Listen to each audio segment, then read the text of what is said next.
میں نے اسی سے آغاز کر رہی ہوں. سعید لدھیانوی کا انہوں نے مجھے کلام بھیجا جو محمد رفیع نے گایا ہوا تھا، اور یہ 2-4 مصرے ہیں اس کے. یہ رات بہت رنگین سہی، اس رات میں غم کا زہر بھی ہے. یہ رات بہت غمگین سہی، اس رات میں غم کا زہر بھی ہے. اس دیس کے بچے ان پڑھ ہیں دولت کے غلط بٹوارے سے. بدلے یہ نظام زرداری، کہہ دو یہ سیاست دانوں سے. یہ مسئلہ حل ہونے کا نہیں، کاغذ پہ چھپے اعلانوں سے. تو یہ رفیع صاحب کی آواز میں تھا سعید لدھیانوی کا کلام، اور یہ میرے پاس اشعار پہنچے اور میں نے ان سے آغاز کیا ہے. پھر شاعر کی بات کرتے ہوئے کہوں گی کہ چند کلیاں نشاط کی چن کر مدتوں محو یاس رہتا ہوں. تیرا ملنا خوشی کی بات سہی، تجھ سے مل کر اداس رہتا ہوں. کبھی خود پہ کبھی حالات پہ رونا آیا، بات نکلی تو ہر ایک بات پہ رونا آیا. شاعر کے کلام میں تلخیاں، اداسیاں، کرب، سچائیاں، زندگی اور حالات کی فکر، سوچ اور کے گہرے سائے، فلسفے، نسائی مسائل، شوق و جنو کی کیفیات اور بہت سے رنگ جو ہے وہ نمایاں ہیں. کون سا زندگی کا ایسا پہلو ہے جو ان کی نظروں سے اوجھل رہا؟ جذبات بھی ہندو ہوتے ہیں، چاہت بھی مسلمہ ہوتی ہے. دنیا کا اشارہ تھا لیکن جذبات بھی ہندو ہوتے ہیں، چاہت بھی مسلمہ ہوتی ہے. دنیا کا اشارہ تھا لیکن سمجھا نہ اشارہ دل ہی تو ہے. عورت نے جنم دیا مردوں کو، مردوں نے اسے بازار دیا. جب جی چاہا مسئلہ کچلا، جب جی چاہا دھتکار دیا. مانا کہ اس زمیں کو نہ گلزار کر سکے، کچھ خار کم تو کر گئے گزرے جدھر سے ہم. تجھ کو خبر نہیں مگر ایک سادہ لوح کو برباد کر دیا تیرے 2 دن کے پیار نے. پھر نہ کیجئے میری گستاخ نگاہی کا گلہ، پھر نہ کیجئے میری گستاخ نگاہی کا گلہ. دیکھیے آپ نے پھر پیار سے دیکھا مجھ کو. سعید لدھیانوی کو بے شمار ایوارڈ اور اعزازات سے نوازا گیا. لینین امن ایوارڈ اور پدم شری ایوارڈ کے خطابات ان کے سر فہرست ہیں. اس میں آپ کو جن نغمات پر فلم فیئر ایوارڈز ملے ان میں تاج محل کا نغمہ جو وعدہ کیا وہ نبھانا پڑے گا. فلم کبھی کبھی کا نغمہ، کبھی کبھی میرے دل میں خیال آتا ہے. اور آپ کے بے شمار نغمے زبان سے دام ہیں. جانے وہ کیسے لوگ تھے جن کے پیار کو پیار ملا. اور زندگی بھر نہیں بھولے گی برسات کی رات، ساتھی ہاتھ بڑھانا، میں پل دو پل کا شاعر، اور میں ہر ایک پل کا شاعر، میں پل دو پل کا شاعر، میں ہر ایک پل کا شاعر. بے شک. اور ملتی ہے زندگی میں محبت کبھی کبھی نیلے گگن کے تلے. میں نے چاند اور ستاروں کی تمنا کی تھی، جو بات تجھ میں ہے تیری تصویر میں نہیں. ابھی نہ جاؤ چھوڑ کے کہ دل ابھی بھرا نہیں. میں زندگی کا ساتھ نبھاتا چلا گیا، آپ آئے تو خیال دل ناشاد آیا. بابل کی دعائیں لیتا جا، بابل کی دعائیں لیتی جا، جا تجھ کو سکھی سنسار ملے. میں جب بھی اکیلی ہوتی ہوں دامن میں داغ لگا بیٹھے بچے من کے سچے. بستی بستی پربت پربت گاتا جائے بنجارا. تم اگر ساتھ دینے کا وعدہ کرو، جب بھی جی چاہے نئی دنیا بسا لیتے ہیں لوگ. مطلب نکل گیا تو پہچانتے نہیں، غیروں پہ کرم اپنوں پہ ستم. شاعر لدھیانوی نے انسان کے بنیادی مسائل بھوک، افلاس، غربت، بے روزگاری کے خلاف بھرپور قلمی جہاد کیا، اور وہ ظلم و ستم کے خلاف ساری زندگی ڈٹ کر کھڑے رہے. یہ چمنزار، یہ جمنا کا کنارہ، یہ محل، یہ منقش در و دیوار، یہ محراب، یہ طاق، ایک شہنشاہ نے دولت کا سہارا لے کر ہم غریبوں کی محبت کا اڑایا ہے مذاق. یہ شعر دوبارہ میں پڑھوں گی. یہ چمنزار، یہ جمنا کا کنارہ، یہ محل، یہ منقش در و دیوار، یہ محراب، یہ طاق، ایک شہنشاہ نے دولت کا سہارا لے کر ہم غریبوں کی محبت کا اڑایا ہے مذاق. نظم تاج محل نے شاعر کو جو شہرت بخشی وہ کسی دوسرے شاعر کا حصہ نہیں بنی، گو کہ اس سے قبل بھی تاج محل پہ نظمیں لکھی گئی تھیں. آگے ان کو کہتے ہیں ایک اور شعر میں، وہ افسانہ جسے انجام تک لانا نہ ہو ممکن، اسے خوبصورت موڑ دے کر چھوڑنا اچھا. اور دیکھا ہے زندگی کو کچھ اتنے قریب سے، چہرے تمام لگنے لگے ہیں عجیب سے. اور ان کی ایک نظم اے شریف انسانوں، اس نظم نے پوری دنیا کو جنگ سے دور رہنے اور امن و امان کو فروغ دینے کی جانب سب لوگوں کو راغب کیا. جنگ تو خود ہی ایک مسئلہ ہے، جنگ जंग मसलों का क्या हल देगी। तो ये उनकी एक नज़्म है जो उन्होंने अमन के हवाले से लिखी, बहुत खूबसूरत नज़्म है। उन्होंने ज़िंदगी को जिस नज़र से परखा, ऐसी बसीरत दूसरे शायरों को कम ही नसीब हुई है।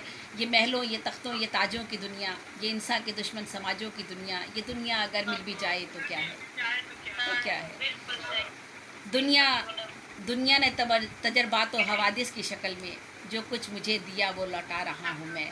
उन्होंने अपने कलाम में दर्द को जगह दी, इंसानों की अज़मत को बुलंद किया, औरत की इफ़्फ़त व अज़मत का एहतराम करना सिखाया, और उन्होंने जदोजहद की मर्दों के इस इस्तिसाली माशरे में औरत पर ढाए जाने वाले जो जुल्म सितम है, तशद्दुद है और उसे कमतर जाने का जो रद्द अमल है, उसको उन्होंने रद्द किया। हमारे शौरों ने हमेशा औरत के खद खाल, हुस्न खूबसूरती, जुल्फ़ों और अदाओं को सराहा है। ये खूबी नहीं, मैं नहीं समझती हूँ इस पर किसी औरत को खुश होना चाहिए, और मैं तो हरगिज़ खुश नहीं होती अगर कोई मेरी तारीफ़ करे तो। हाँ, तो शायर ने भी इसी पहलू को उजागर किया शायरी में कि औरत जो है वो सिर्फ़ ऐसी चीज़ नहीं है जिसे आप ज़ाहिरी तौर पर उसकी खूबसूरती को सराहें, बल्कि औरत जो है वो इंसानी मर्तबे की एक हामिल है और जहानत और फ़िक्र और सोच और बसीरत में कहीं आगे है, और उसको इन्हीं सलाहियतों के साथ हमें मानना चाहिए, और उनकी इन्हीं सी सलाहियतों को जिला बख्शने के लिए हमें उसका साथ देना चाहिए। उन्होंने इसी हकीकी सोच और मज़बूत फ़िक्र को उन्होंने उजागर किया, और औरत को अशरफ़ मखलूक़ात के दर्जे पर बिल्कुल उसी बराबर पर देखना चाहा जहाँ वो मर्द को देखते हैं। मर्द से बराबरी का हरगिज़ भी मेरा मतलब ये नहीं है कि मैं ये कहने लगूँ कि औरत जो है वो ये कहे कि मुझे आज़ादी चाहिए, हमें ऐसी कोई आज़ादी नहीं चाहिए। ये मैंने सिर्फ़ उनकी उस फ़िक्र और ख़्याल की बात की है जिसका उन्होंने इजहार किया। साहिर लुधियानवी ज़िंदगी के हर लम्हे में ज़िंदा हैं। कौन कहता है कि साहिर लुधियानवी किसी को याद नहीं। गो के उनके हवाले से जितने प्रोग्राम होने चाहिए थे उतने ज़्यादा नहीं हो सके, लेकिन बहरहाल कोई इससे ताल्लुक़ नहीं है कि कोई शायद कितना मशहूर है और कितना नहीं है, ये सब वसाइल की बात होती है। तो मैं कहती हूँ कि कौन कहता है कि साहिर लुधियानवी किसी को याद नहीं। साहिर तो यकीन है, मुसर्रत, दुख, कर, परछाई, ख़याल, तसव्वुर, ख्वाब, नींद, रात, जुल्फ़, रोशनी, चमक, बादल, मोहब्बत, इनकलाब, कली, नगमा, फूल है। वो तो ज़िंदगी के हर लम्हे में ज़िंदा रहता है, उसे कौन फरामोश कर सकता है। वो एक सदी का नहीं, हर सदी का सबसे बड़ा शायर है। उसके नगमे गीत सुनकर मैंने कलम थामा था। साहिर लुधियानवी 8 मार्च 1921 को ब्रिटिश इंडिया गवर्नमेंट में लुधियाना के एक मुसलमान घराने में पैदा हुए। आपका असल नाम अब्दुल हई था। वालदा की शौहर से लैदगी हो गई थी। बचपन बहुत कस्म पुरसी में गुजरा, और पेशे के एतबार से शायर और फिल्मी गीत निगार थे। सिर्फ 59 यानी 59 बरस की उम्र में आपको अचानक हार्ट अटैक हुआ, और आप 25 अक्टूबर 1980 को इंतकाल कर गए। कॉलेज के ज़माने से ही आपके गज़लें, गीत और नज़में मशहूर होना शुरू हो गए थे। आपने बहुत से जराइद की अदारत की और उनकी ज़िम्मेदारी बहौसनों को भी अंजाम दी, जिनमें अदब लतीफ़, शाहकार और सवेरा शामिल है। आप प्रोग्रेसिव राइटर एसोसिएशन के मेंबर भी रहे। 1943 में साहिर लुधियानवी लाहौर मुंतकिल हो गए थे। यहाँ उन्होंने तलखियाँ मुकम्मल की जो 1945 में शाया हो गई। प्रोग्रेसिव राइटर की वजह से नज़रियाती तौर पर आप कम्युनिज़म से मुतासिर हुए। एक ज़माना था जब ये नज़रियात हमारे सामने आए थे कम्युनिज़म और सोशलिज़म के, और चूँकि गुर्बत और अफलास और बहुत सारी महरूमियाँ हमारे तबकों में मौजूद थीं, और ख़ास तौर पे नौजवान नस्ल जो ज़माने में बड़ी हो रही थी, वो इन नज़रियात से बहुत ज़्यादा मुतासिर हुई थी। इसमें हरगिज़ ये मतलब नहीं था कि वो इस्लाम से दूर हो गए थे या कोई और वजह थी। ये वजह नहीं थी, क्योंकि मैं भी मुतासिर हुई इन नज़रियात से दीगर लोगों की तरह। तो हमारे बेशुमार लोग जोग दरजोग जो थे वो इस नज़रिए से उन्होंने इस्तिफ़ादा हासिल किया कि हमें एक आम आदमी की ज़िंदगी को बदलना चाहिए। तो यही सूरत हाल उस वक्त के बेशुमार लोगों में थी। बड़े बड़े जलसों में और जुलूसों में मैंने भी शिरकत की, मेरे छोटे भाई ने भी की। तो हम सब लोग इसी तरह से बाहर निकले थे, और हमारे सब का मकसद वहाँ यही था कि एक आम आदमी की ज़िंदगी में तब्दीली पैदा हो। ये मैंने वजाहत सिर्फ इसलिए की है कि अगर जो साहिर लुधियानवी की मैं यहाँ बात कर रही हूँ तो वो कम्युनिज़म के नज़रियात से मुतासिर हुए, तो इसका मतलब हरगिज़ ना लिया जाए कि वो जो थे इस्लाम से दूर हो गए थे। ऐसी कोई बात नहीं थी। वो एक वक्त आया था जिसकी वजह से लोग उस नज़रिए की तरफ राग़िब हुए थे, और एक मतनाज़ा उन्होंने उस वक्त एक बयान भी दे दिया था, जिसकी वजह से हुकूमत पाकिस्तान ने उनकी गिरफ़्तारी का हुक्म भी जारी कर दिया था। वो लाहौर से इसी वजह से बम्बई और अंधेरी में फिर उन्होंने जाकर रिहाइश अख्तियार कर ली थी। बम्बई का एक जगह है जहाँ पर ये मारूफ शायर, मूसीकार गुलजार और कृष्ण चंद्र से भी उनकी मुलाकातें रहीं, और फिल्मी दुनिया एक मकसद के लिए फिर उन्होंने ज्वाइन कर ली, और उनकी बात और सोचो फ़िक्र आसानी से आवाम तक पहुँच सके। उन्होंने फिल्मी दुनिया जो थी उस वक्त यही एक ज़रिया था कि जितना भी बड़ा या अच्छा शायर है, और अगर वो ये चाहता है, रोज़गार तो मसला था ही एक आदमी के साथ, माशी मसाइल तो सबके साथ लगे हुए हैं, लेकिन इसके साथ साथ ये भी था कि अगर आप अपनी बात को आम आदमी तक पहुंचाना चाहते हैं और आम आदमी की अगर कोई नुमाइंदगी करना चाहते हैं तो फिल्म एक ऐसा ज़रिया है जिसके अगर आप नगमे लिखेंगे या शायरी करेंगे तो वो आम आदमी तक ज़्यादा से ज़्यादा लोगों तक आपकी बात पहुँचेगी। और साहिर लुधियानवी के नज़दीक भी यही नज़रिया सबसे अहम था कि वो आम आदमी की बात करे और उनका नज़रिया आम लोगों तक पहुंच जाए। यही वजह थी कि उन्होंने फिल्मी दुनिया को जो था वो ज्वाइन कर लिया था और ताकि आवाम तक उनकी आवाज़ पहुंच सके। 1949 में उनकी फ़िल्म आज़ादी की राह पर जो है वो सामने आई, लेकिन वो इतनी ज़्यादा काबिल तवज्जो नहीं रही। 1950 में फ़िल्म नौजवान में उनके लिखे हुए गीतों को मकबूलियत नसीब हुई और उनके गाने ठंडी हवाएं की धुन बहुत मकबूल हुई। और इसी अरसे में उस अरसे में उसकी कई नकलें बनी उस नगमे की। फिल्म नौजवान के बाद एस डी बर्मन और साहिर की शराकत पुख्ता हो गई और इस जोड़ी ने यादगार फिल्में मुनीम जी, प्यासा, ओस नंबर 44, जाल, बाजी, टैक्सी ड्राइवर और जबकि उन्होंने जब रोशन के साथ शिरकत की तो ताजमहल और भीगी रात, दिल्ली तो है, बहू बेगम और चितर लिखी, बरसात की रात जैसी फिल्में दी। आपने खयाम और एन दत्ता रवि और देवानंद मोहन और कई दूसरे मूसीकारों के साथ भी काम किया और कई लाफानी बेमिसाल नगमे लिखे। मैं ज़िंदगी का साथ निभाता चला गया, नीले गगन के तले, मैंने चांद सितारों को छूने की तमन्ना की थी, मैं जब ये के लिए मैं कह चुकी हूँ, बात कर चुकी हूँ। तो साहिर ने अपनी फिल्मी शायरी में अदब के अंसर को कभी मजरू नहीं होने दिया। साहिर लुधियानवी का कलाम लिखने और सुनने दोनों में अदबी मेयार के बुलंद मरतबे पर हमें नज़र आता है। ज़बान व बयान में तवानाई है, ताजगी, जिद्दत, इख्तियारात, तशबीहात का बरमहल इस्तेमाल, अरूज़ व बहूर पर गिरफ्त मजबूत है। उनके शेरी मजमूए गाता जाए बंजारा, गीत गाता चल के जितने भी नगमे एडिशन जितने भी शाया हुए हैं, इतने आज तक किसी भी शायर के शाया नहीं हुए हैं। साहिर लुधियानवी के जितने भी उनकी जो किताब थी गाता जाए बंजारा और उनके जो गीतों के जो और मजमूए थे, जो किताबें थी, वो जितने उसके एडिशन शाया हुए, उनके आज तक किसी और शायर के इतने ज़्यादा एडिशन शाया नहीं हुए हैं। ये उनकी मकबूलियत का जो है वो सबसे बड़ा सबूत है।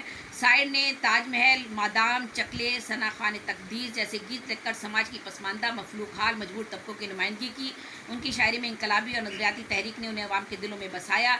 ये महलों, ये तख्तों, ये ताजों की दुनिया उनके ख्यालात को परवान चढ़ाने में उनके हम मिजाज साजों में गुरुदत्त, आर.बी. चोपड़ा, यश रज चोपड़ा ने भी उनके लिए आवाज़ नहीं आ रही चोपड़ा ने भी उनके लिए इस शोबे में राहें हमवार की। उन्होंने अपने हालात ज़िंदगी पर मबनी जो फिल्म थी प्यासा, और जिसे गुरुदत्त की प्यासा और यश राज की कभी कभी में जो गीत लिखे वो बहुत मकबूल हुए।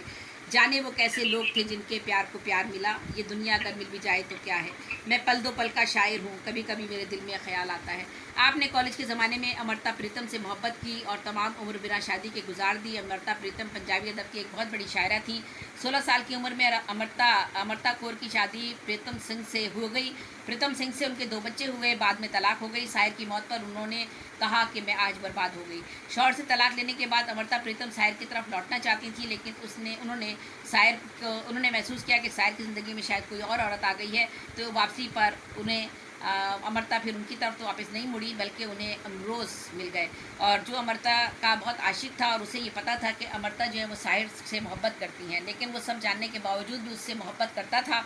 और अमरोज़ जो है वो कहते हैं कि जब मैं स्कूटर पर अमृता को रेडियो छोड़ने जाया करता था तो सारे रास्ते मेरी कमर पर उंगलियों से अमृता साहिर साहिर साहिर लिखती रहती थी। अमृता ने 80 बरस उम्र पाई और उन्होंने आखिरी सांसें भी अमरोज़ की गोद में ही ली और वहीं दम तोड़ दिया। साहिर लुधियानवी की शायरी में जा बजा हमें अमृता भी नज़र आती हैं। साहिर ने अपनी एक नज़म फ्रेम करवाकर अमृता को गिफ्ट में भी दी थी। साहिर लुधियानवी की शायरी को किसी की सनद की ज़रूरत है ही नहीं, और लेविस कहता है कि आज शायर वो है जो दूसरों से ज़्यादा हयात आशना और अपने ज़माने का बेहतर शऊर रखता हो। शायर वो है जो हयात आशना हो और अपने ज़माने का बेहतर शऊर रखता हो, उसे आप शायर मानते हैं। शायर को ज़िंदगी की तलखियों, हकीकतों और रमूज़ इसरार का इदराक था। उसने ज़िंदगी के नशीब व फराज और मद्दोजज़र और ठोस हक़ाइक़ को अपने इंफरादी ज़ाविये निगाह से देखा। दुनिया ने तजर्बात व हवादिस की शक्ल में जो कुछ भी मुझे दिया है वो लौटा रहा हूँ मैं। तो ये साहिर लुधियानवी के हवाले से मैंने यहाँ पर बात की है। और मैंने जब लिखना शुरू किया था तो मैं स्कूल में थी और मैंने साहिर लुधियानवी के ही नगमे और गीत सुनकर लिखना शुरू किया था। तो अब हम इस प्रोग्राम को आगे बढ़ा